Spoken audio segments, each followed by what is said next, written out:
máme tie obojaké spoluhlásky? Leuška. Škôlkári, počuli ste? Ela, poď prvý poklad nám prečítať. Aký poklad nám skrýva naša kabelka? Naša pani učiteľka má v kabelke štenia. Takže takto, dobre? Máme tam žirafu, papagája, opicu, leva, potom máme tam že nič a potom máme slona. Čo tam bude? Takže vy vytvoríte číslo, ktoré má 5 jednotiek a 1 desiatku. Poď tam dať pandu, tu je magnetka a tam si vyber pandu. Polovník bol taký dojatý jej nevinnosťou.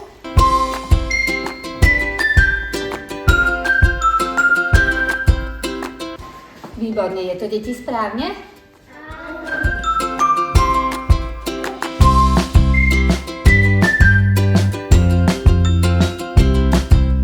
Král sa znova oženil a vybral si ženu, ktorej jedinou starosťou bol obdiv jej okolia.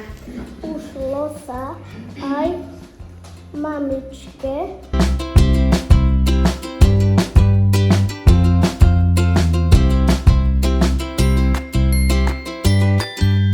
Poďte zakrúžkovať obojaké spoluhlásky. No, 7 a ešte R a ešte P.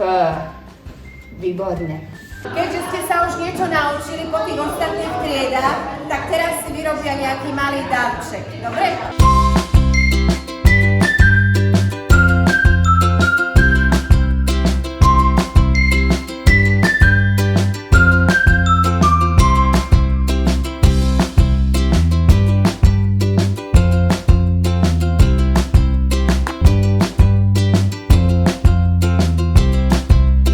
Takže ja keď poviem slovo, kde po obojakej spoluhlásky bude tvrdé I, tak vyskočíte. A keď tam bude mäkké I alebo I, tak si čupnete.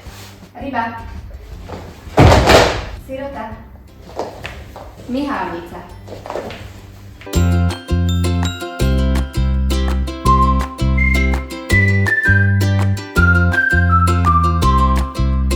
A keďže naša hodina trvá dosť dlho už teraz, tak by sme vám radi ukázali pesničku. Takže poďte sa nachystať. Prvá, druhá, tretia, štvrtá.